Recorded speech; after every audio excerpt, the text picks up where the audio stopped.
say you got a reactive dog, or one of your clients has a reactive dog, so some of the questions that you would ask, besides basic questions about what's your dog life like, is a description of the behavior problem. And one of the problems with normal owners is, I want to know how come none of you complained to me about the fact that that's all black with a white thing, and you used up all of your ink when you printed it. So, just complain, and I'll fix it. Anyway, one of the things that you want to do is find a full description of the dog's behavior problem. And I think one of the issues here is that a lot of times people don't know what it is. They actually will say things like, we'll see a dog and all of a sudden he's out of control. And you go, well, what does that mean? What does that look like? Well, he just goes ballistic. Okay, ballistic is not exactly a real description. Can you tell me what happens? Does he bark? Does he lunge? Does he look scared? Does he look directly at the threat? What does he do? So you actually try to get a real description. And I have always found that to be best doing it in person, not trying to get it to somebody to write it down, because they're just not going to be able to write it down appropriately. Is the dog dangerous? That's a value question. Most people don't want to think they've got a dangerous dog, do they? So you have to make that decision. And the dog that we were talking about earlier, you guys, that was one of the things that I said is your dog is actually dangerous, and they didn't like to think that.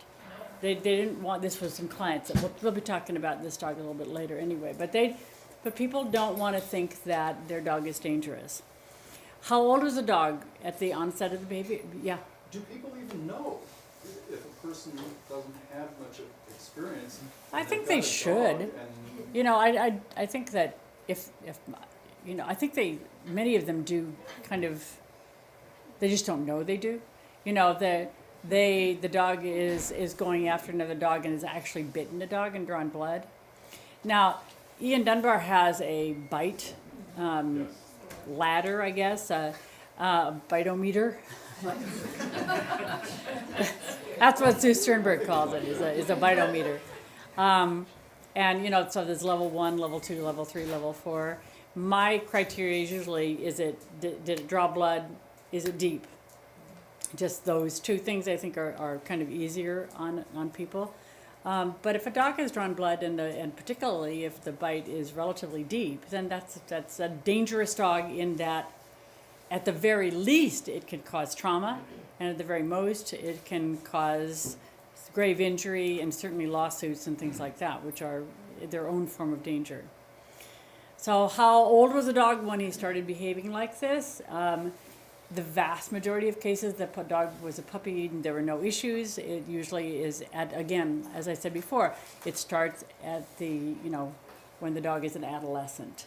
And one of the interesting things, that the comparables between people and dogs, is that the same thing happens with people. Major behavior problems usually start in adolescence for people. So people who have schizoid problems, kind of really bad mental issues, a lot of times they're fine when they're kids. So it's the hormonal surges that seem to cause or to really help that along. And the hormones are not just sex hormones. There are a lot of other hormones as well. How long has the behavior been going on? This is a really fun one. Okay, so I get a call from somebody who's got an 8-year-old dog, and the dog is bitten, it's gone after another dog or whatever, and maybe there's a lawsuit pending. Okay, how long has your dog been dog aggressive? Oh, for about 7 years. Okay, so you're calling me now because, and there'll have been something that happened that caused them to do that. But the funny thing is, then they think you can fix it. And we used to have a joke, that I've lost my magic wand. I had it for a long time, but then it just disappeared and I can't do it anymore. So anyway, how much does the behavior affect others besides the owner and the dog? Does it affect them a lot, or does it affect them just a little bit? In-home problems usually affect the family. It's like I was working with a family earlier this week, and they have 2 cats and a dog, and one of the cats, they're really nice cats, except for they do what cats do, and So he was making friends with me, which is very nice. And he jumped up on my lap and proceeded to bite me really hard. Draw blood or deep? Drew blood. Definitely drew blood.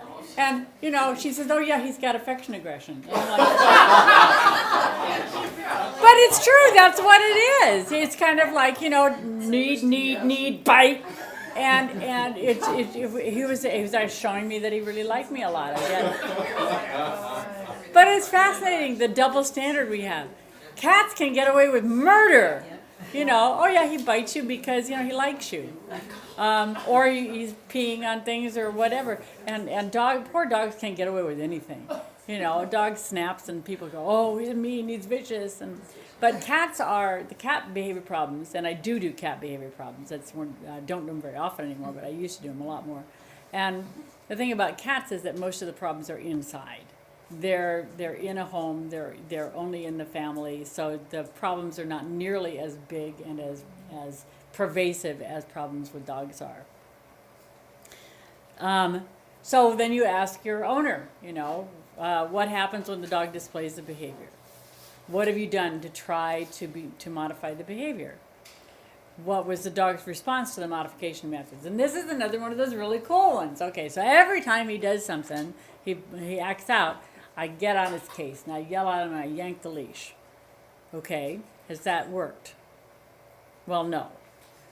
But it makes me feel better because that's what the case is. If the punishment makes the punisher feel better, they make you feel like you're doing something. And other than just kind of standing there looking like a dork, you know, like, I don't know what I'm supposed to be doing. Another question with regard to if you're going to be a professional at this is how committed is the owner? And we're going to be doing a whole 9-hour module on this, but essentially, how much commitment does the owner have to changing the behavior? In the case of a lot of people, they have commitment enough to get through a couple of consults, but not enough to actually carry through. You know, how many of you have ever tried to, give up smoking, drinking, or go on a diet? Anybody ever done that? Yeah. How long does it usually last? It really depends. There are some people who actually, they do it and it is done. But for most people, it takes a tremendous amount of sustained energy to continue any kind of behavior modification program, whether it's for yourself, your family, or your dog. Which is why I do a lot of management. Because if you're going to try to solve a behavior problem like reactivity, you have to be committed to doing it. And you can't just do it whenever you think about it and let it kind of ride in between. How much time do you have available? A lot of people don't have very much time at all. And it doesn't really work to get another trainer in to fix the problem because other trainers will fix the problem for them, but not necessarily for you. And what kind of environment does a dog live in? So if you've got a dog that's got reactivity issues and you live in a house with 4 children, all of whom are racing in and outside, inside and outside all the time, and parents are trying to keep up with the kids, and the kids want to take the dogs for a walk, and all that kind of stuff, your chances of modification drop down to 0. But if you've got 2 committed adult people who are really going to work on it and who have a schedule that is amenable to be able to work on it, then you're going to get someplace. So that is, that's a really important consideration. The other important consideration about an environment is some environments are conducive to good behavior and some environments are conducive to bad behavior. So one of my clients is a little Cairn Terrier. No. Is he a Cairn Terrier? He's a little dog.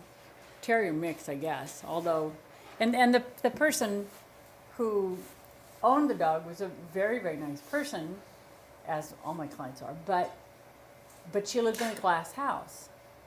And so every time the dog would see somebody going by the house, the dog would bark. And then it would go outside. So territoriality was established. And then every time she'd go for a walk, the behavior would get worse because because the dog was practicing inside and then practicing outside. And I brought this up with her and I said, it might be a good idea if you just blocked off just this one window, not even all the windows in the house, but just this one window that's really accessible to the dog. And she said, no, not going to happen. And she turned out she's a decorator. And so, you know, there's no way that she was going to do that. So we had to come up with different ways of trying to modify the dog's behavior. Made it a lot harder when the environment was not conducive to good behavior. The environment was actually conducive to really bad behavior. And we did actually come up with a great compromise. We put a plant there, I think. And it made it very hard for him to get over there. Yeah. Well, what do you do if, because I have a friend and she has a schnauzer. Well, that's just his behavior. She says, you know, Then he you just have a barks problem all with the owner time. commitment, Okay, right? Because that owner is not committed to, yeah. you know, to solving any behavior problems. They're just making excuses for their dog. So, you know, I would probably write those people off right away.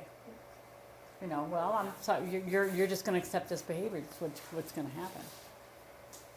So, so how can you tell? Yeah, how can you tell if a dog is aggressive or reactive? And just reactive means that the dog is not going to actually do any damage, right? They just make a lot of noise, do a lot of explosions, cause a lot of angst, and so these are just things that I wrote up about that. So the dog is probably not aggressive if he or she can meet dogs off leash with little problem, even though he explodes on leash. So if you take your dog to the beach and he can meet other dogs on the beach, then your dog is not aggressive, your dog is reactive. If he has several dog friends, John Rogerson always said that if he has a client whose dog has friends, he can solve that dog's behavior problem because that dog is not really aggressive. Of course, he stopped working with aggressive dogs now. He did. He said that and he is a fantastic trainer. And he said there are just too many aggressive dogs and people are putting up with too much and he's not going to do it anymore. The dog is dog selective, which a lot of dogs are. If he or she has other dogs that he lives with, can be introduced slowly to other dogs and can get along with those dogs, but reacts to strange dogs. Now, I would say the vast majority of dogs with reactivity issues are in one of these two categories. They're just, you know, they're not really aggressive. And our dog Luke is dog selective. He gets along very well with dogs he is introduced to, but he reacts inappropriately to dogs he does not know. And your dog, right? Sinbad, he's like that. He's dog selective. Anybody else have a dog selective dog? Yeah. I did before, and he was exactly like that. Yeah. I never did let him off leash.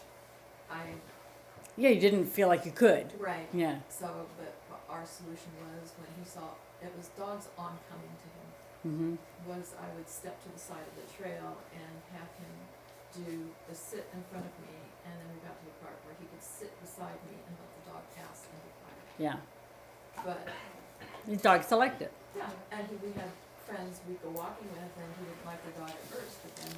Yeah, you get used to them. You even have some of those that go to doggy daycare or that are walked with other dogs. They just are dog selective. And I think that we should honor that. Yeah. That's who they are. They need to respect that.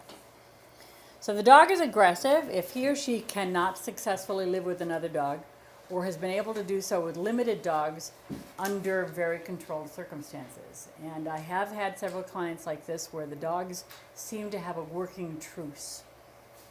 You know, so they've got some kind of an agreement, but it's not exactly friendly. So you do see that. See that a lot with cats. They're like living in the same house, but they're not exactly sharing territory. That, you know, you get that perch over there while I get this one, and then we change at 4:45:30. Move over then. So if he lives with another dog, but has occasional and serious issues with that other dog, or is predatory towards small dogs, and yes, that is predatory. It's not real true aggression, but for our purposes, it's aggressive, right? I mean, for our purposes, this is an aggressive dog when you have a predatory dog.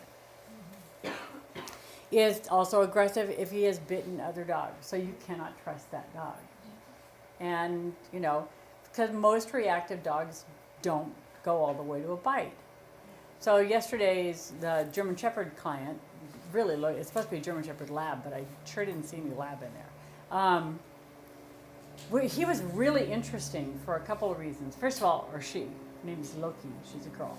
And I got there before the clients did. They had just taken her to the dog park, where she does fine. But she's highly reactive on leash, and then she's also reactive to people in the house, and barks and barks and barks and barks, big, huge bark. So one of the interesting things that happened with her was that I met them on the side. They live in Berkeley. Met them on the sidewalk, and the dog went boof, boof, boof, boof, boof at me. And then we started going up the stairs, and as soon as she got to the landing, she turned around and barked at me. And then they kept taking her up the rest of the stairs. She turned around and barked at me again. And I said, take her back down the stairs. I hadn't even introduced myself yet. You know, they had to assume that who I was, you know, because there was no introduction yet. Because the dog's barking, you can't do anything. So I said, take the dog back down to the landing again. I'm going to go up and go in the house. And then you bring the dog in. And so they did that, and then they're like, thank you, because the dog was fine. There were no problems whatsoever bringing, as long as I took the territory first and went inside first, she was fine. She was okay. So they're like, okay, you just earned your money. This is good. We're good with that.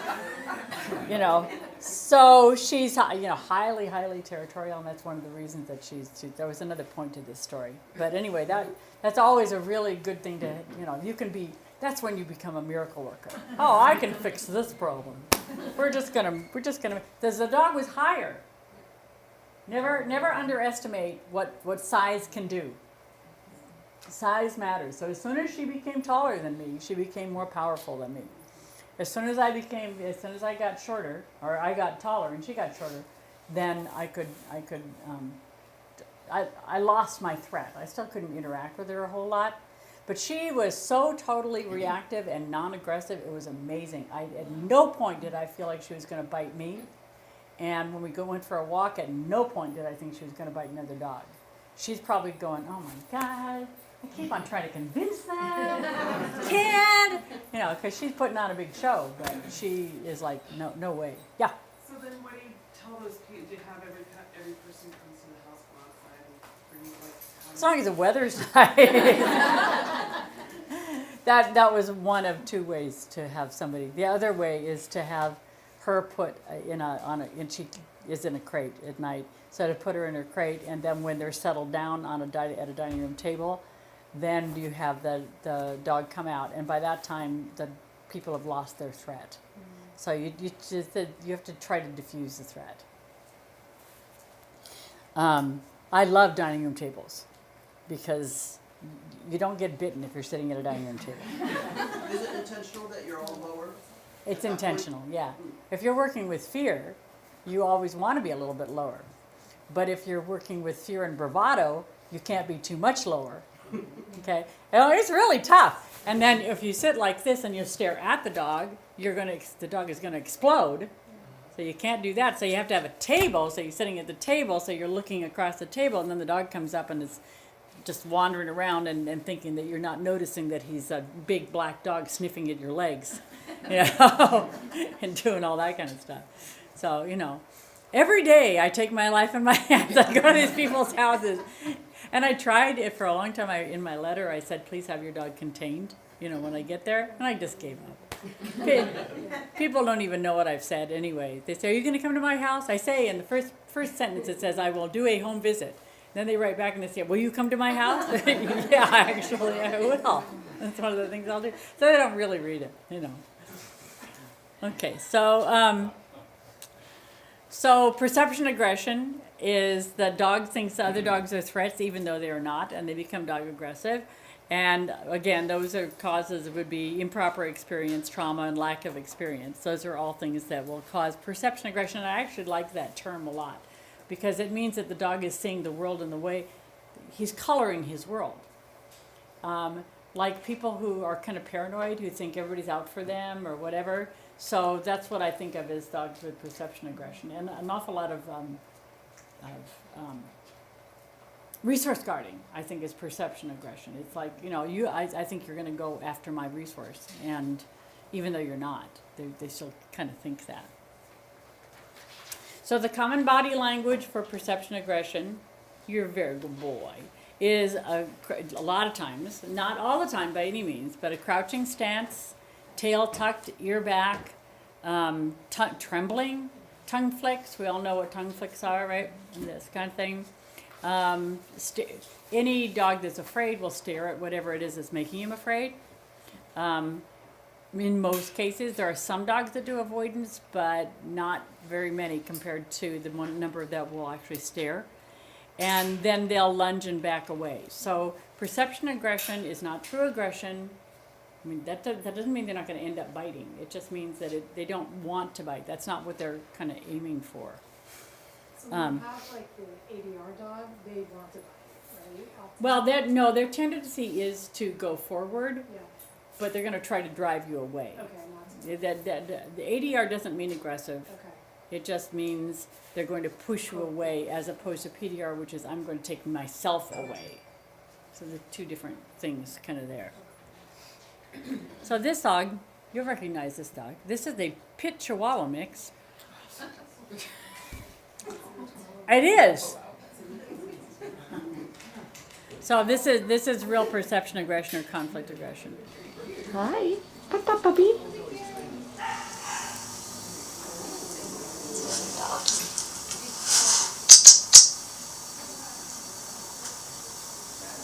Okay, so it's looking at the stuffed dog. Look where it's looking. But it's going backwards.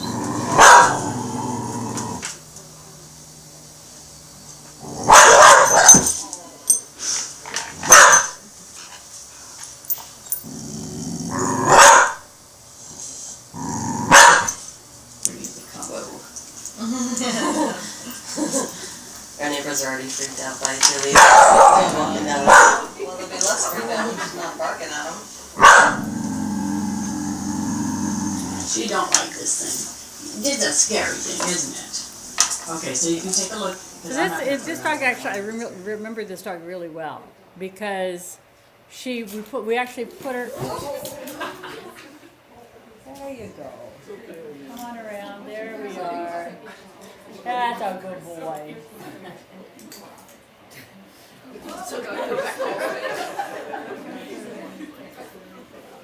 Here we are.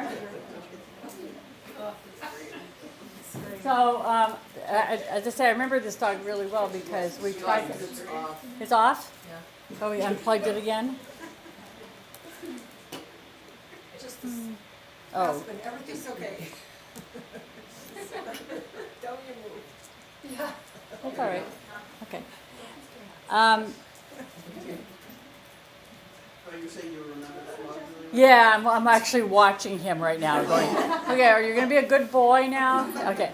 So, yeah, because he or she was a very, very adorable dog. And the owners were great people. And they wanted to take a class. And it was against my better judgment, but I put them into the difficult dog class, the reactive dog class. And I took her back out after 2 weeks. I said, this dog is too fearful and she's not able to learn. And you can see that even with the stuffed dog, there was no way she was allowing herself to actually investigate the dog. Even when I dropped it down the floor, she still didn't want to investigate it. So her primary emotion was fear. She was extremely conflicted.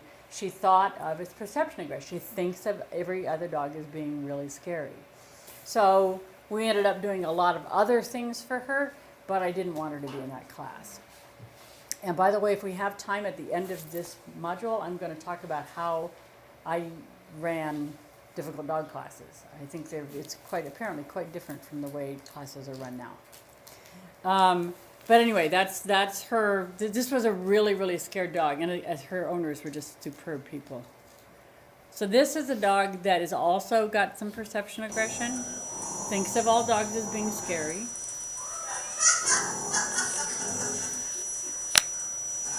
Let her go. So she is not really aggressive, is she? Look.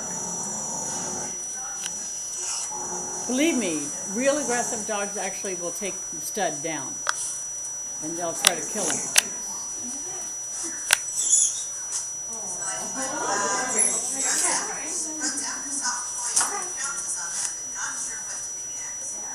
So she, for the owner, she was, as far as they were concerned, she was aggressive. But for me, this was all conflict and fear, and she's not truly aggressive. It's all right. Genital check.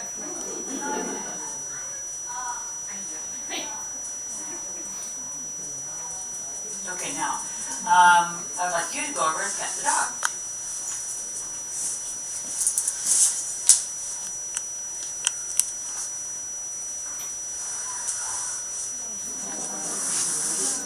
That's a good girl. Very good. Okay, and now I'm going to back up again. Can you just stay there with her? So now I'm putting that thing back up again. Whoops. It just turned into a real dog again. So this is the reason that you have so many problems with these kinds of dogs. It's because of that reflex. Can you see the reflex? As soon as she sees the eyes on the dog, I gotta get back. Or I'm gonna go forward, depending on whether or not she has any room to move or whatever. And so her perception is that the world is an extremely dangerous place. And so you have to change her perception of what the world is in order to change the behavior. And it can be quite difficult to do that. So if you just corrected this behavior, what do you think would happen? She'd probably be more scared. She certainly isn't going to trust her owner then, because her owner is actually going to hurt her when she's feeling scared, which is not really a good idea. Why don't these dogs have dog friends? You know, I can't remember. I actually think the first dog didn't. But the second dog may very well have. But I did not perceive her as being aggressive. I don't remember that second case very well, so I don't want to go on about it when I don't remember what it was. Where do you get your stuffed dogs? Where do I get my stuffed dogs? Amazon.com. You get everything. Stella and, is it Stella and Chewy or something like that? Yeah. That's on. Yeah, they're big dogs. No, Stella and Chewy, that's a food. Yeah, that's a food. No, but it's something like that. But if you look up life-size dogs, the Doberman's not really available anymore. He's probably about 25 years old. He's keeping himself together. He's in the back of my car right now because I still use him a lot. So the owner reaction is often to console the dog. It's okay, it's all right, it's okay. And in fact, the person I saw yesterday with the dog that goes to the dog park and is okay with 50% of dogs, that's what he's been doing. He's been trying to console, because when you go to a dog park and there are 15 people there are 15 experts on dog behavior, right? So he was told by some people that you got to really nail the dog when he does that, and he was told by other people that the dog really isn't doing anything wrong, so just try to tell the dog that everything's going to be okay. And I'm going, well, it's not really a good place to do anything of the sort, because you have an environment that's out of your control, and now you're trying to change behavior by consoling the dog after the fact or punishing the dog after the fact. And this is what most owners want to know, is what do I do when it happens? And I'm always about, do you try to avoid making it happen? You give the dog alternate behaviors that occur before the naughty behaviors do, so you can actually take make some kind of an impact. And but this consoling thing happens a lot. It is not all men, it's not all women, it's just different kinds of personalities. Probably we're ADR or PDR, I don't know.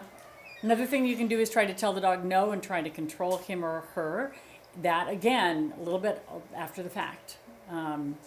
And then there are some people who try to get the dog to face their fears. I have seen this. They go into dog parks with their dog on leash, and they try to make the dog behave. Anybody else seen that?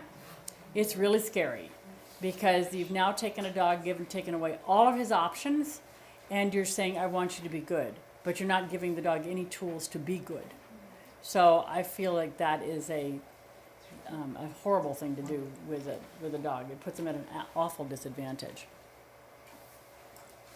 So conflict aggression is really close to this. The perception aggression, the dog can't figure out what they're supposed to do, so they compromise, so they become aggressive and then reactive and then calm. They pull back and forth and back and forth. their ears and mouth fluctuate. So there's something called an agonistic pucker, and the agonistic pucker is when the dogs, that little dog, the little pit chihuahua mix you saw, that did a really nice agonistic pucker. You can see everything pulled forward. At one point, although she was plastered against her owner's legs, but she was pulling her mouth forward. So when you see conflict behavior, you can get this pucker, and then all of a sudden they'll give a grin, and then a pucker, and then a grin. And that combination will tell you that the dog doesn't know at all what she's thinking about, and has no clue as to what to do about anything. So conflict aggression, they're trying to figure out how to handle it. And then you get this tail wagging, you know. The dog, the first dog that we saw in the video, the tail was wagging the whole time. Is And that truly conflict? that's really very, very conflicted, yeah. Because the dog actually was slightly submissive. So that dog had a whole wide variety of emotions that it was going through. Fear, trying to get something to go away, trying to make friends with it, everything was going on with that dog. There's a good reason that dog didn't do well in difficult dog class. I mean, I don't know whether we ended up putting the dog on drugs, but it would probably be a dog that I would consider it. I'd certainly consider putting that dog in a coat, because that often will help these naked dogs. A thunder shirt or some kind of coat. Okay, so this is a dog with conflict aggression. This is at Sonoma Humane, and they have a husky stuffed dog. This dog is on a muzzle because she does not like people either, or he. I want you to come back over there, Jean, go there. All right, just let her go. Forward, back, forward,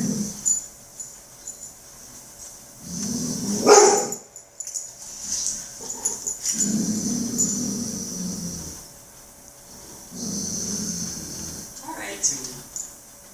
It's just a dog.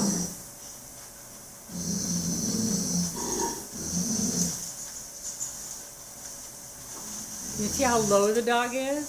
So you can see that he's afraid or she's afraid, but she's also feeling very threatened.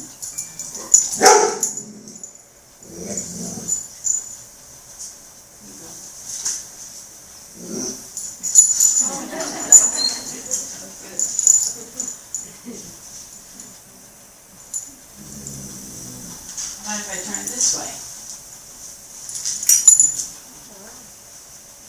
This is how you can tell they think it's a real dog. Because when you flip it over, so the anal part is on it, so they can see the butt, they do. Good girl. He's really dirty.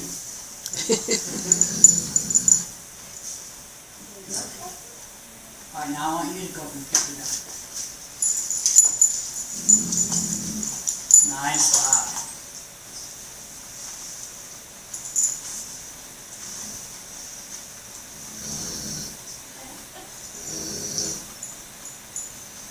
This is one of the reasons I tell people don't even look at the tail. Mila. Look at the part with the teeth.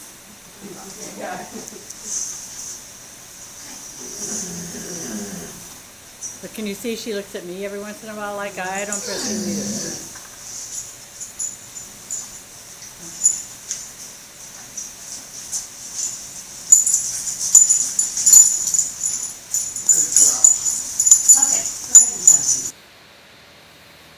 Yeah, what do you think about that dog?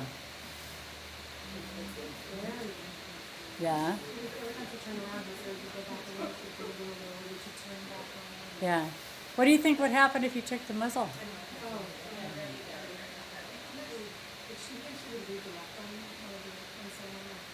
I actually just think she would be much more forward about her visiting the other dog, because she'd know when you muzzle a dog, they know very well that you're taking away their weapons. So if you do that, they don't have as many options.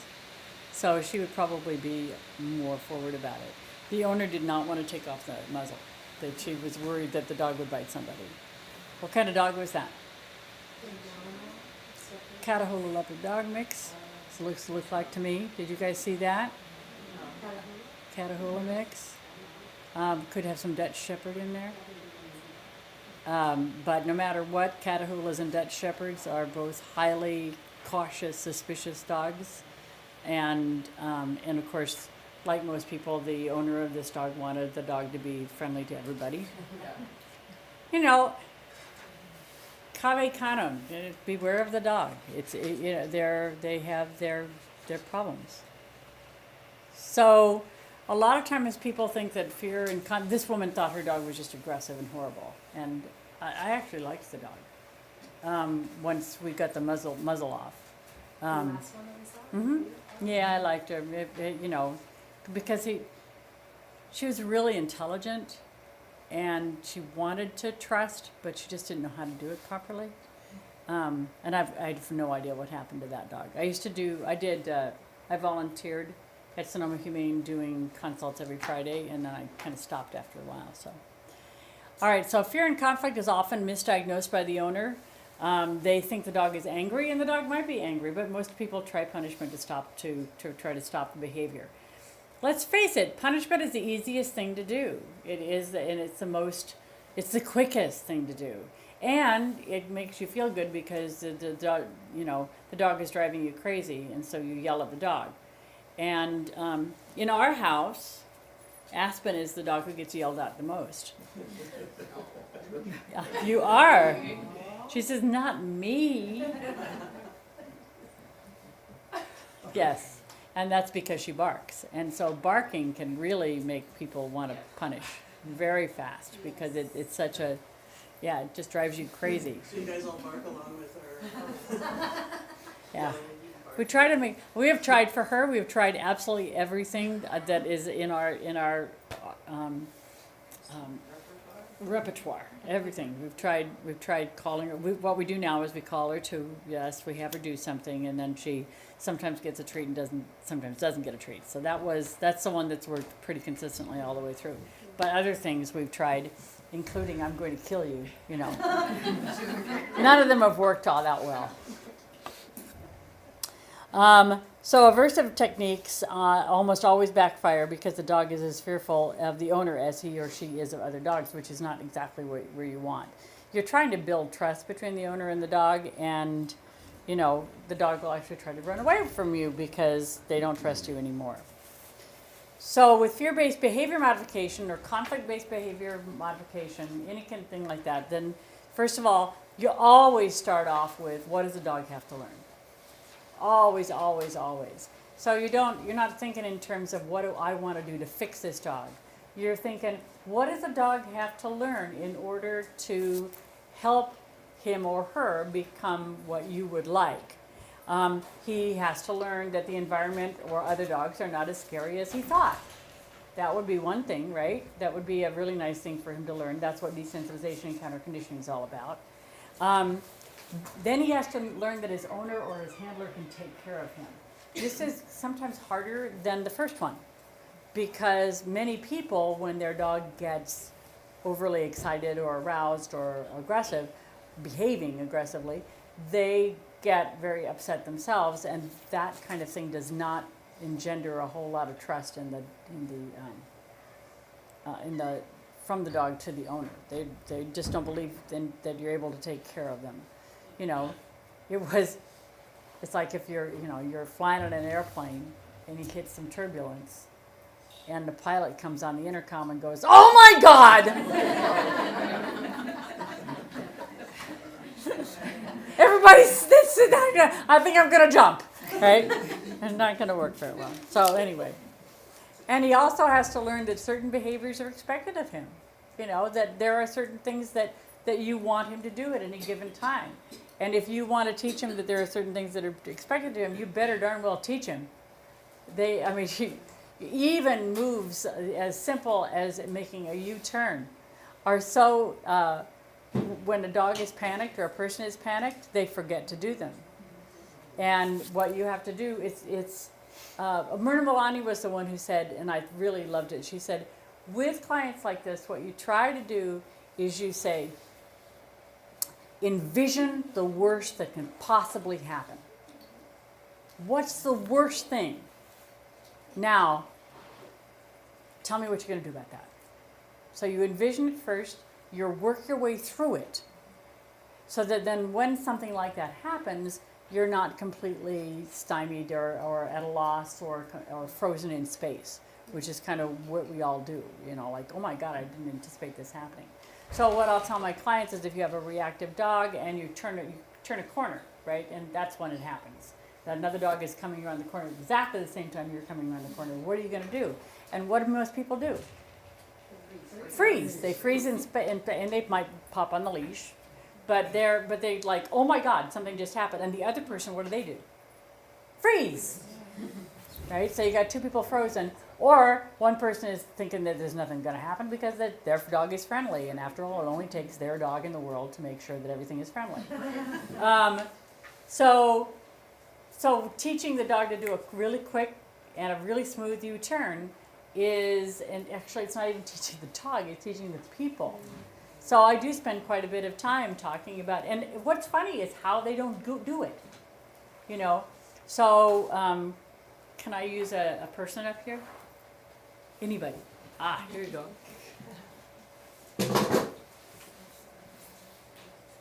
So you're my client, okay? And I want you to your dog is like right on the side of you, okay? And I really want you to be able to make a flip, a really quick U-turn with your dog. And the way you teach your dog is you're going to use your hand as a lure to get the dog to turn around at the right time. And I'm going to do it, you're going to just do it really, really fast, okay? So pretend you've got the dog right here. Now start walking forward, flip. Oh, I did it the wrong way. But that's not the way I would usually do it. I'd usually just be like, let's go. That would be a good way too. So, I didn't even and think as soon about as you do that, but Yeah. so you're, so I've just, but what that did is that showed you how you can't just do something mentally and expect to be able to do it Yeah. physically. Yeah. So you have, so when I'm teaching people to do a U-turn, it's now you're my dog. Okay, we're like this, and it's gonna go this way. And I actually have them follow my hand all the way in a little loop around. So, and I keep my hand really low, because if I put my hand up here, what do you think your dog is going to do? They're going to go up. Okay, they're going to lead. And what's the thing? Okay, thanks. What's the thing about energy? Energy is up, right? Calmness is down. So if you're doing this, hey, come here, puppy. Come on. So if you're doing this, you're going to keep the energy down.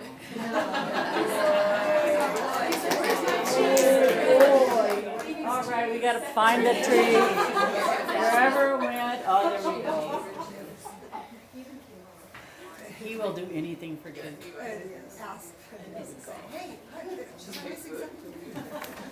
Okay, so this thing, the thing that happens when you're afraid is that you can't think. So that's the thing that happens with dogs when they're afraid. They can't think. And when people are afraid, they can't think. So what you're trying to teach the dog is you don't have to think.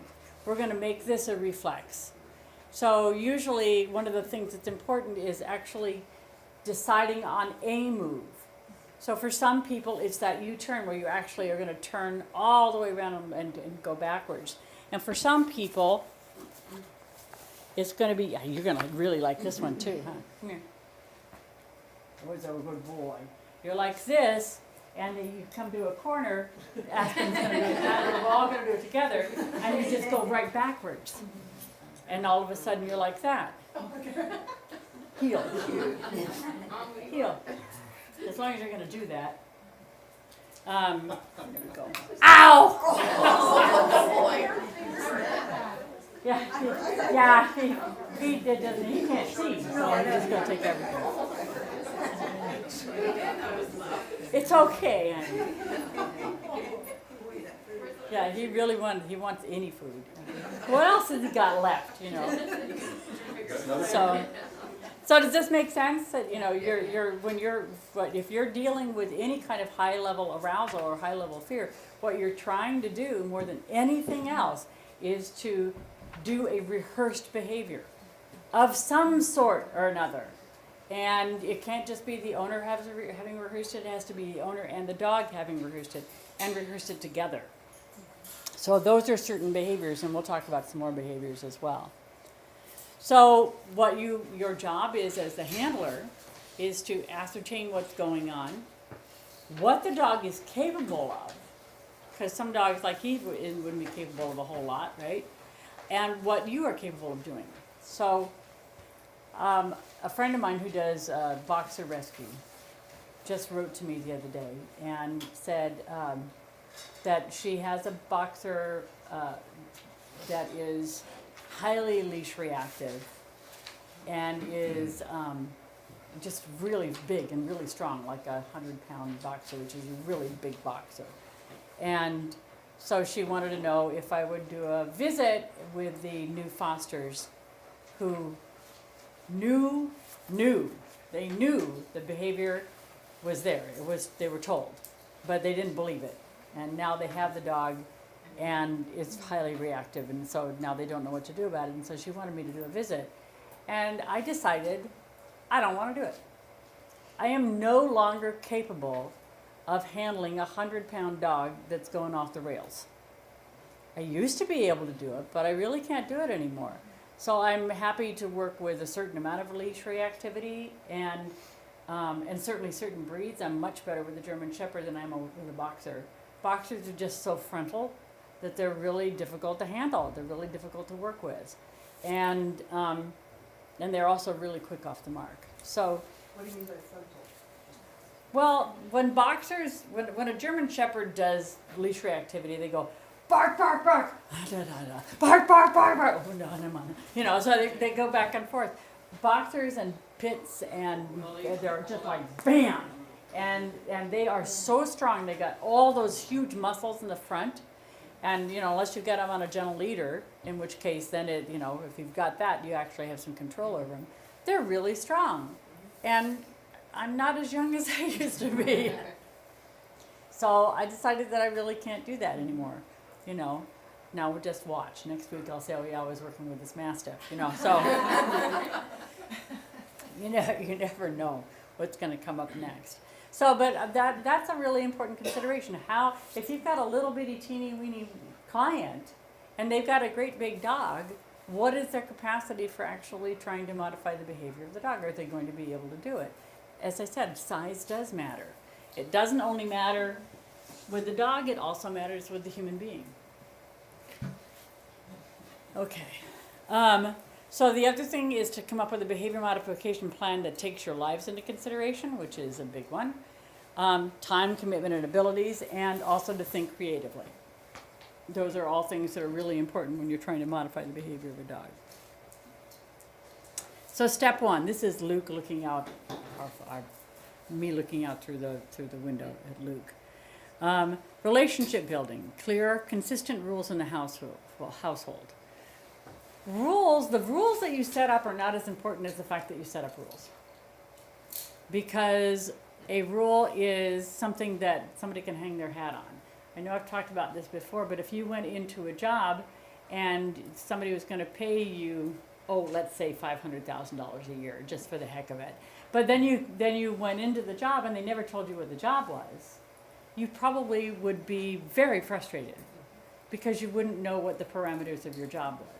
And I think I mentioned this before too, but one of my clients, the husband had just gotten a job at Google, and they had not told him what his job was, and he'd been there for like 3 months. And he was going crazy because he didn't know what he's supposed to do. They were paying him well, but for what he did not know. So, you know, that's a really frustrating state of affairs. So if you're a dog and you don't have really clear rules about what's supposed to happen when, then you're probably going to be a little bit insecure. And so rules are a really good thing. Eating, sleeping, doorway behavior, what happens when people come to the door, all these things are really important. But again, people go, this is the big one. My dog sleeps on my bed. I bet you're going to tell me to get my dog off my bed. No, not necessarily. It depends on the dog. If the dog is growling at you on the bed, yes. Get the dog off the bed. If the dog is setting up all the rules in the house, and then maybe getting the dog off the bed is a good thing. If the dog is a really nice dog and it just has one problem, then no. And then I have to take my clients into consideration as well. you know, there are just some people who are just not going to do it. So you have to figure out that. This is all cockeyed now, but the hell with it. Okay. So building trust is really important, and building trust has to do with rules. Building trust also has to do with the fact that, and this is really true, that your hands, these appendages that we have, should always be reliable. When you reach for your dog should always want you to touch them. They may not want being petted or something like that, but if your dog does this, backs up, when you're trying to touch your dog, what are you going to do if you're trying to grab the collar if there's an issue going on? So your dog should always feel your hands are good. This is another reason for never hitting a dog, because they've learned to distrust your hands.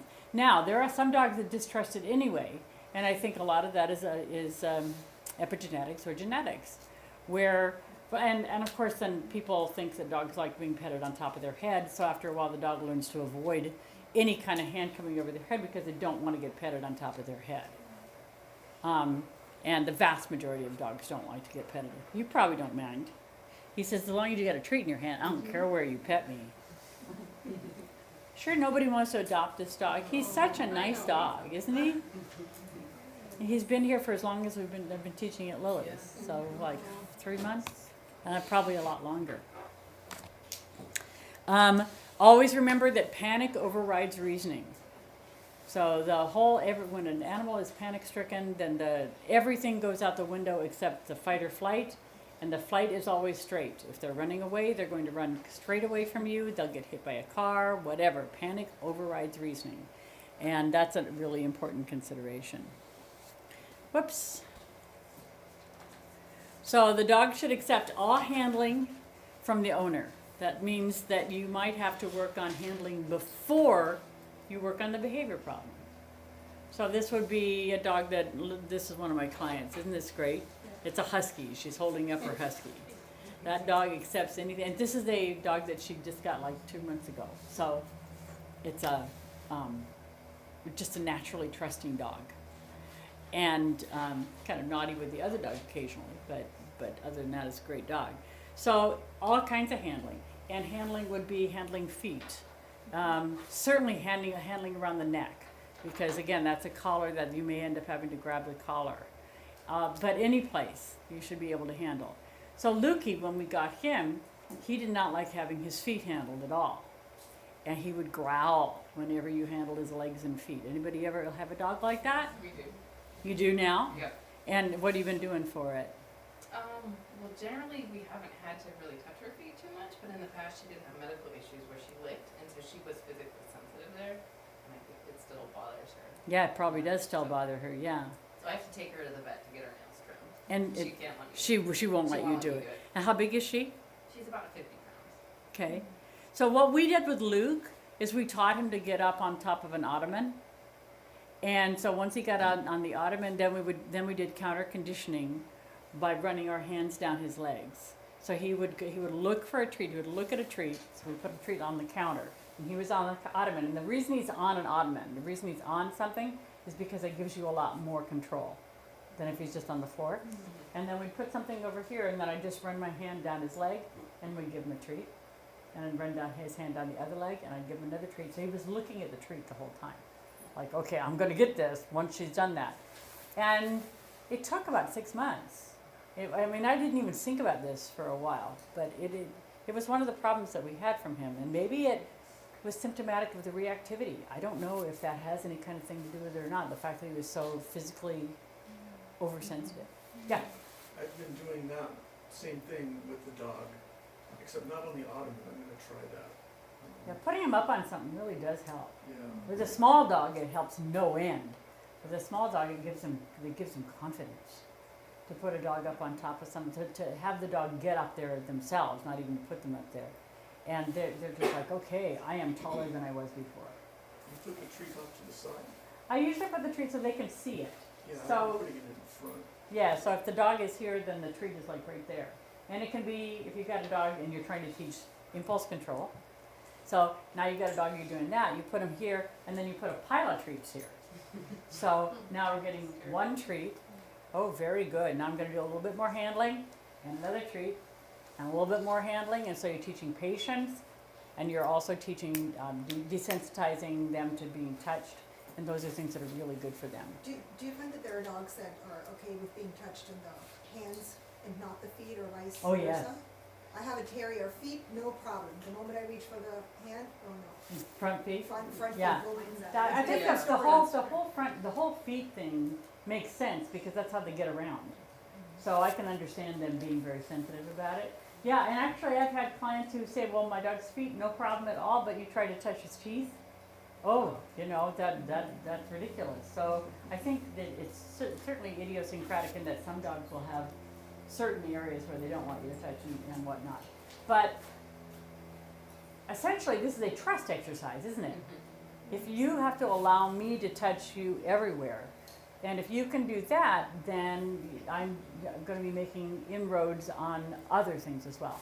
Yeah, Joel? Does that generalize for your dog? Like, can other people handle his feet now? Well, with Luke, he would probably be just loving it so much he would do. Yeah, it probably would generalize for him. And I think it depends on the general, on the.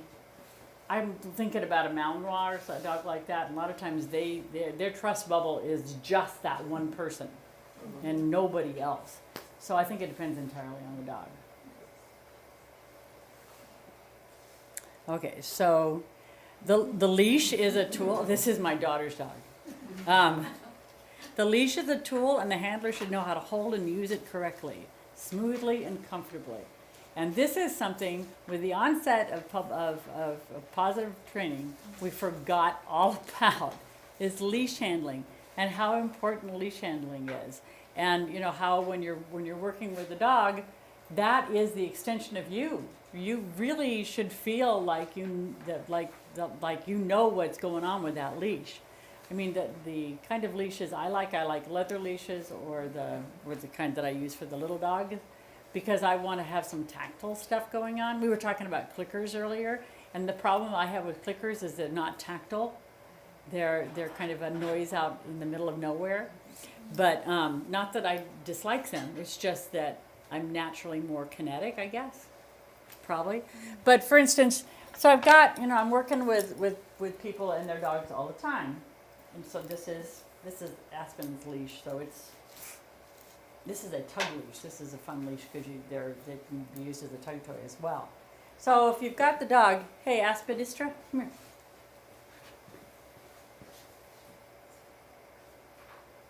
You're a little dog, but hey, what the heck. So you've just become a big dog right here. So if I'm gonna sit. I said, I don't want to sit. This is a very little thing here. So if you're holding a leash, most clients hold it like this. They want to say like that. So it's particularly women hold the leash like that. And when you're holding a leash like that, you are, now I'm just the wrong, like that, okay?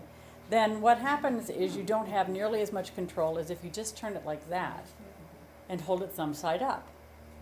But most clients don't do it. Naturally, for some reason or other, they hold it that way. But this way you have all these muscles, particularly for women this is important, because all these muscles that you don't normally use, you can use, and they're much, much better. Also, you end up being able to hold the leash like this. So what I normally tell my clients these days is hold your leash like it's an ice cream cone. So hold it up like that, and that'll probably really help. Another thing that's really important with regard to dogs is that if they're holding the leash like this and putting tons of... You're just not going to forgive me, are you? So if they're holding the leash like that, then they're not, what they're trying to tell the dog is not going to go through the leash, because they're just putting a lot of pressure on the leash, a lot of tension on the leash. And I think that people don't realize that this is actually the case. I think that we're monkeys. So, we hold something, we pull on it, and then the dog pulls on it. And, I know it's an old joke, but the dog doesn't pull on the leash. People pull on the leash. The dog is going somewhere. They're just dragging us, right? So trying to teach the people how to actually understand what the feel of the slack is. So you get a feel, and whether it's a harness or a collar, it doesn't matter. The feel of the slack is really important. Yeah. I'm wondering if you've seen a pattern. I think any good horse person knows that instinctively, and I feel. I don't think it's instinctive. No, They're taught that. I guess if you're a good, A good horse person will be taught that as well. Yeah. Because I noticed that since I used to work with horses, natural horsemanship in particular, with pressure and release, a lot of release, is I noticed that I try to have as slack a leash as possible, so that when I use it as a tool, she notices there's a difference. Right. You know, And it's if very you're a horse person, you know also that if you give them too much slack, then they're making their own decision about where they're supposed to be going. So there's a big difference between that and that. Oh, yeah. And a phenomenal number of people think that you're supposed to hold the dog by that, right? They go, well, why else would you put a loop here? You're supposed to hold it. Yeah? So what term do you use to say I want, like when I ask somebody to loosen their leash, they drop it? I know. How do you explain it to people to be like, I want you to give some slack, right? Yeah. But not a lot. Well, you can try saying it's a little J or just a little loop, but I think they need to learn tactily. So if you can, if it's not a class, if it's individual dogs, then actually having them, the best way to do it is to have a trained dog and then have them walk a trained dog so they feel that. The best way to actually hold classes would be to give everybody a trained dog so that they know what a dog should feel like at the end of a leash, and then have them train their own dog. Yeah, because I own a pet supply shop and everybody walks with their dogs and it's great. I'm like, you know, You're just dragging your dog. Completely freak out right now because Right. there's all sorts of threats around them. So I'm just trying to tell people to just stop dragging. It's a long conversation. It is a really long conversation. It's not an easy conversation at all. Yeah. What do you do when my daughter walks Mick? He redirects on the leash because she's another dog. So she pulls it up tight because she doesn't want him to bite the leash. Because he's directing on the leash. He Directs on the leash. He doesn't redirect on her then. No. And how old is your daughter? 16. She's very strong. She's very good with him, but it really bothers her that I let him redirect on the leash because then he has the leash in his mouth and he moves forward. And you're using what kind of harness? Well, so she uses the head harness with him. It keeps him tight. Okay. I use the chest harness. And you use that. Okay, so she's actually pulling up on a head halter. Yeah. And what would happen if you told her to suggested that she use a harness? No. It doesn't, no. I mean, so then she says, well, then I won't walk him. Yeah. But, Okay. So So try because it's going to be really hard unless you go for a walk with her every time. And she's 15. 16. She's not going to believe you. So, so probably one of the things you could do is put the gentle leader on and attach the bottom of the gentle leader to a harness. We just started doing that. And that should keep it more in line. And it's much harder for them to redirect on the leash then. Okay. The biggest issue then would be to try to stop the redirection. Right. Right, which is working on the leash reactivity. And does she want to work on that? No. She just wants control. She's walking all 3 dogs after school. I don't want to say this, but why is your daughter walking your dog? She does it if she gets home before me. It's a control thing. Okay. She wants to walk all 3 dogs down the street and say, do it. Okay. This is the biggest problem with families is that you don't want to stop your kids from doing something with the dogs, but at the same time, every time Mick gets into another altercation, it's going to increase what happens the next time. And although he might be much better with you than he is with her, he still will not be good with her. So, I mean, I would probably suggest very strongly that she goes and plays ball in the yard with him instead of walking him. Yeah. Is that short section of chain leash something that could be? Sometimes that's a really good thing where you just take like a choke chain and put it at the end of the regular leash. Yeah, or you just use a chain leash, but they're hard on your hands. Yeah, we still, remember, you guys still use it in the shelters, right? Yeah. Yeah, so we used to use that all the time. So you could certainly try that. Is that because it hangs? Well, it doesn't, not only that it hangs, although it does hang, it's just that when the dog starts to bite at it, it hurts. And they stop. They go, I don't want to do this. They don't like the feeling of it. Yeah, because they like that tug of a leash. And it'll say you're replacing leashes. Yes, it does. It's really good for adolescent dogs who are chewing everything through. You know, those kinds of leashes are really good. But leash handling is so important, and people are so bad at it that that I really do think it's good to actually even, you know, if you're teaching a class or teaching a new pet pal or something like that, to have the person hold, you know, be the dog. So, you know, I do this with my clients all the time. I'll say, okay, I want you to heel me. So I'll walk around and the client has to follow me at a heel to show how hard a heel is.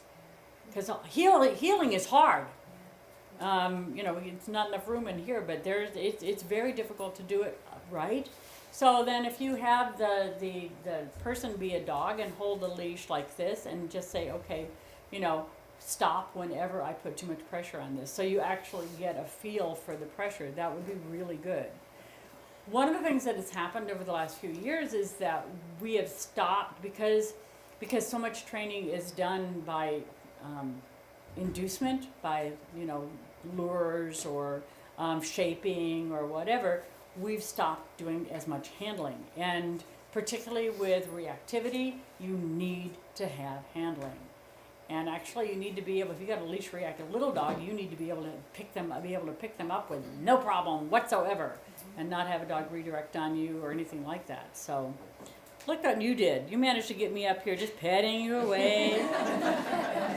Yeah, you pat. That's really good. She says, "This is a good place. I like this now. This is cool." So, does that make sense? Do you have any questions about leash handling at all? If you do, then you can bring him up at any time, of course. No problem. Very nicely done. Yay. Good girl. She has to be handled a lot because she wants to go out in the evening. If you let her out the front door, she wants to announce her presence to everybody, barking like crazy. So she has to have a leash put on her before she goes outside. As soon as she's outside, I drop the leash because she's fine once she gets out there. But this whole announcement thing, you know, it's not very nice at 10:30 at night. So, hello, I'm here. She's looking at me like I don't do that. I don't know why you say these things about it. That's such a mean thing to do. So, you know, I have to really work on trust with her. Her mother was not at all trusting, and she has a tendency to be a little bit head shy herself. All right.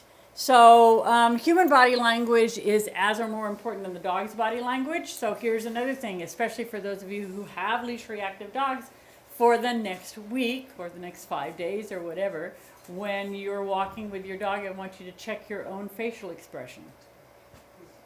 What do you think you might be doing? If you're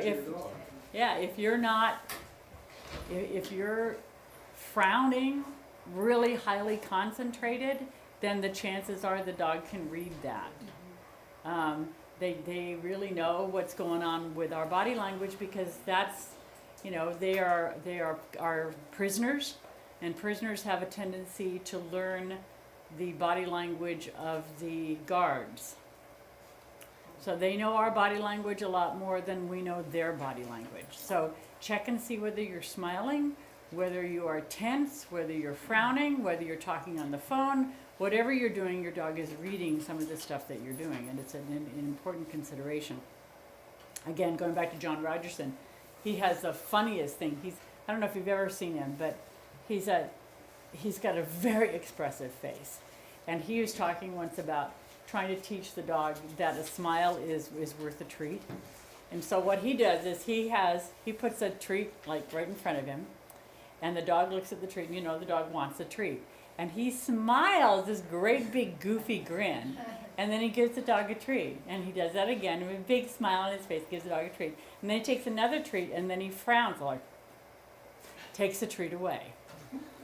Does it again and takes the treat away. So what happens is the dog starts associating the frown with taking the treat away. So they will learn that when you frown, you don't like what they're doing. Because you've now done negative punishment. You've taken the treat away. And he swears that it works like crazy. I always think that he looks like a clown, so I don't know what the dog is really thinking. But it's still, it's kind of a neat idea. Because he's very much aware, and we are too. And anybody do agility in here? Anybody do agility? Have you ever seen people do agility? Yeah? You know when you want a dog to go on one of the pieces of equipment, you know how you tell them to do it? I mean, you get your arm out, and people look funny because they're like this. Do you know what the dog really looks at? The shoulder. They are seeing, because you can shift your shoulder and the dog will watch. Let's talk about horseback riding. It's exactly the same thing. They're looking at our body language. They really are seeing our body language. And so if you're working with a dog and it's your dog or a client's dog that you're seeing an awful lot of, they're going to start reading your body language and they're going to know your intentions. When you give an intention movement, they're going to follow your intentions, which is a really cool thing, actually. Except if you're freaking out, then they're going to get that intention as well, which is not something we really want. So, training equipment, throwing out the scientific definitions and seeing training through your dog's eyes. What is the most aversive piece of equipment? Don't look at your slides. What is the most aversive piece of equipment that we tend to use on a dog? I already read it. You already read it. Naughty person. Yeah. Chains or e-collars or prongs or. No, that's not very aversive at all. It's a gentle leader. They hate them. If you ask a dog what the worst piece of equipment is, I have clients whose dogs run away as soon as they see that thing being put out. So we tend to think, we want to use only non-aversive, really humane pieces of equipment on our dogs. And I'm not saying don't use gentle leaders, because I do use gentle leaders. But from the dog's point of view, that might be the most aversive thing that you can put on them.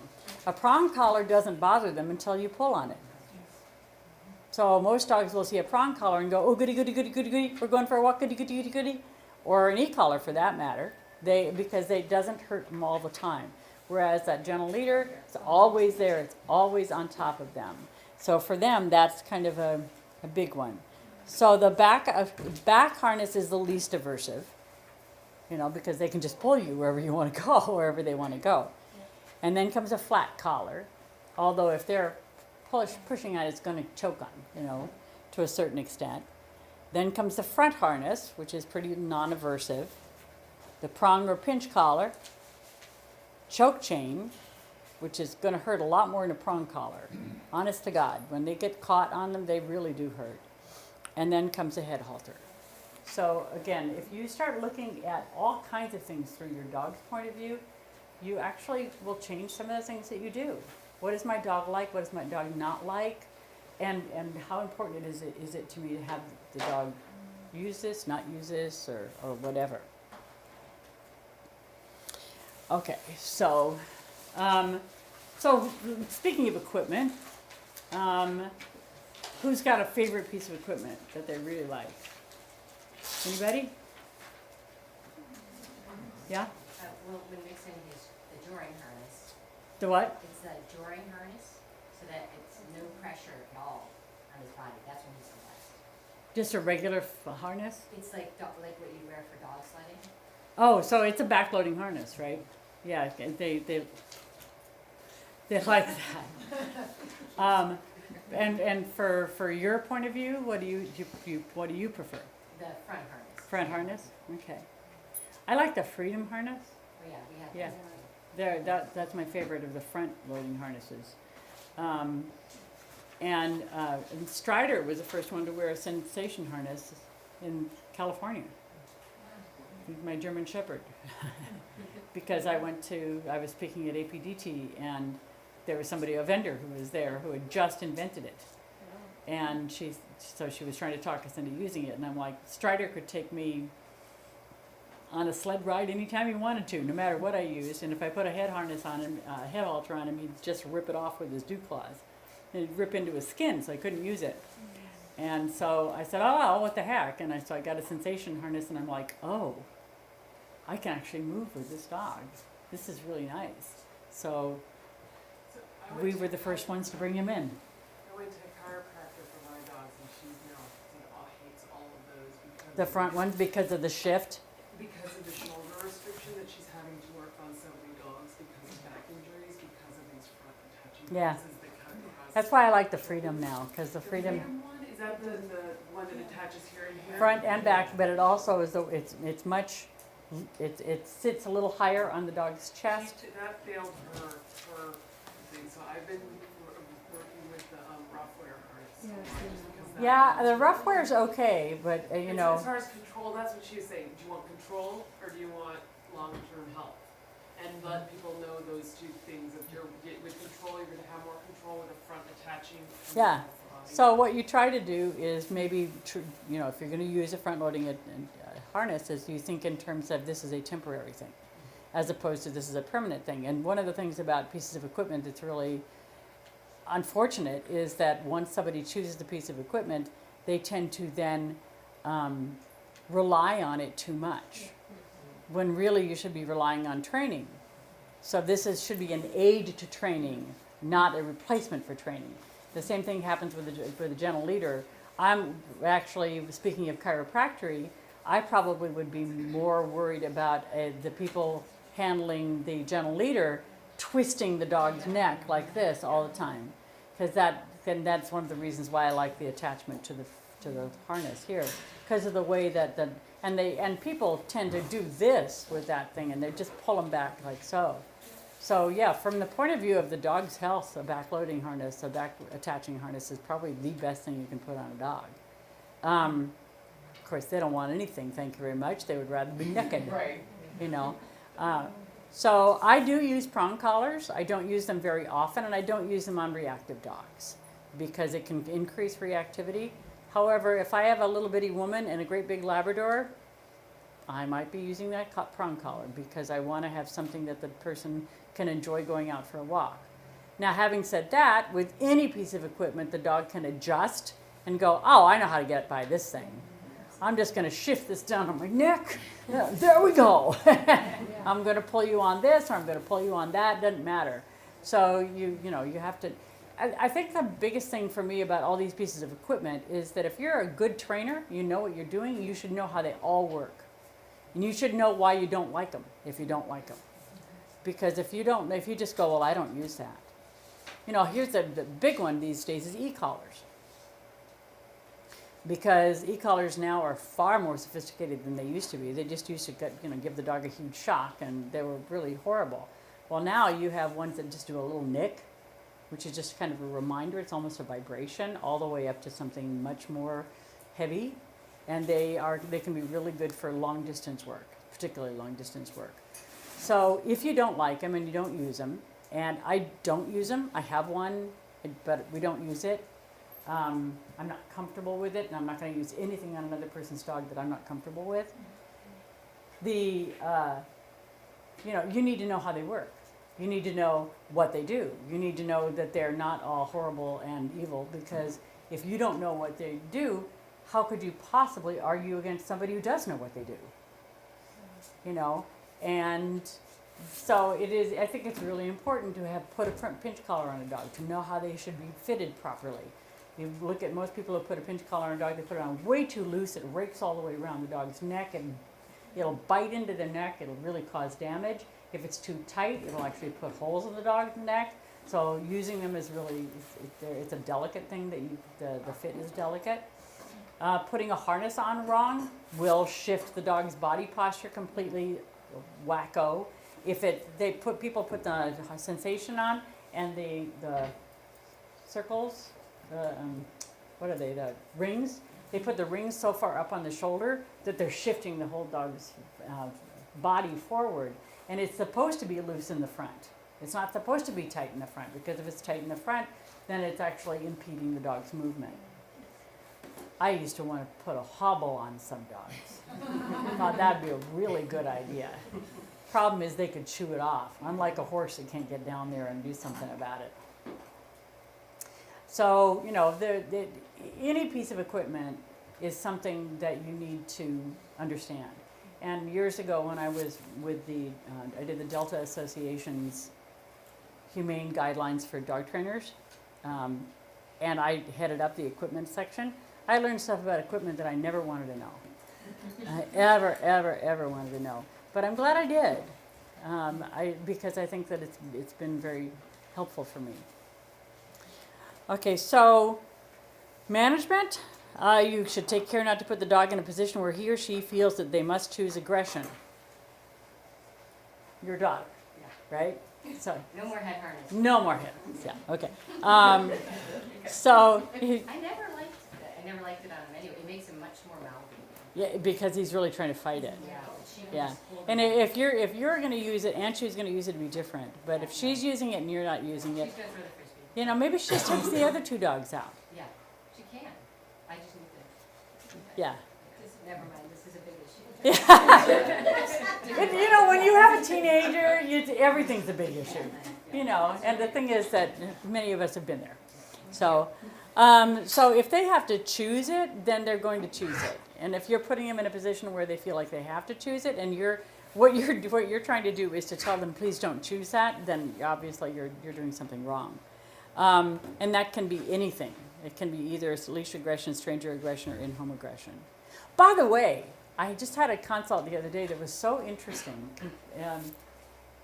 Somebody has they have two dogs. One is a heeler mix and the other a border collie mix.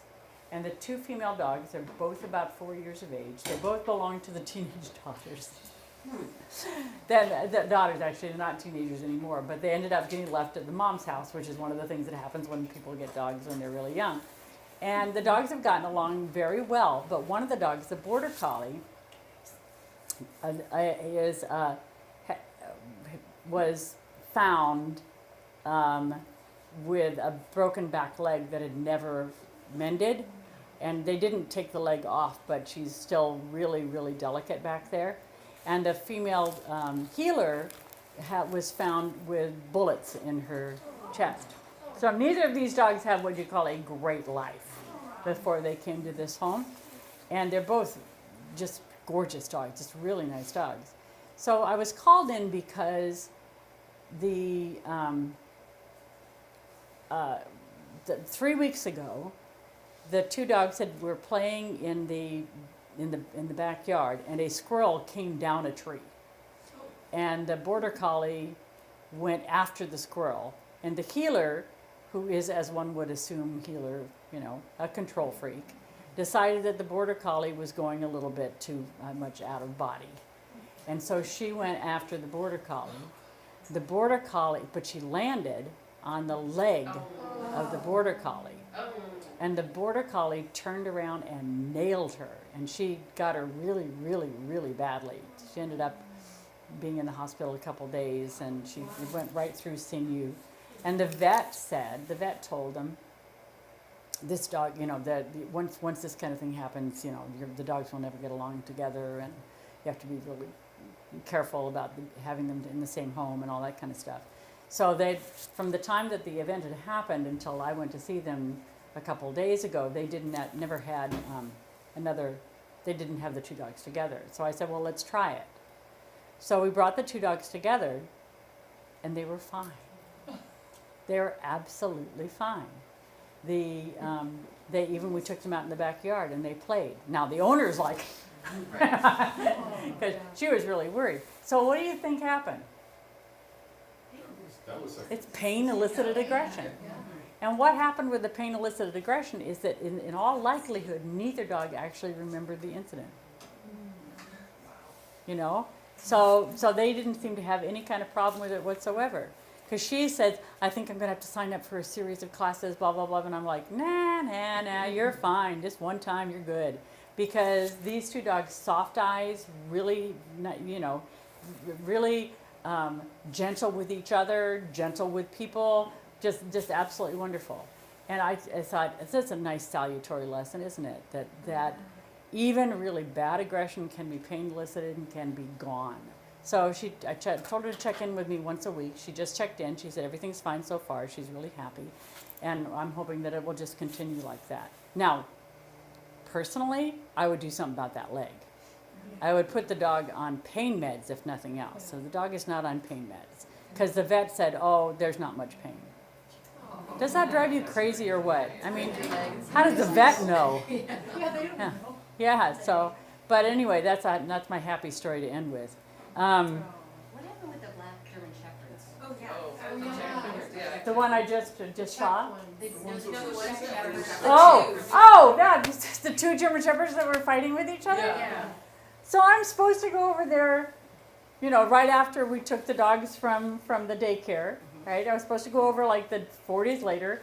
He put it off. Then the next week, he put it off. Then the next week, he put it off. And then I was supposed to see them on Friday, and he put it off again. So I wrote to him, and I said, is everything okay? And he said, it's all fine. So the two dogs are separated, but they're only separated by a wire fence. They are on tie-downs in the evening. So he brings them into the house. They're both on tie-downs. They're not staring at each other. They're not fighting each other. They look like they're good. He's still afraid to have them together. So he's supposedly doing muzzle training. So when we do get them together, they'll be on muzzle, and we'll see what it is. But for those of you who weren't here this last time, they're two female dog siblings, German Shepherds. What are they called? Dutch German Shepherds? Czech German Shepherds. High level, really high arousal level dogs who got into a fight while they were at daycare and have not been able to be back together yet since.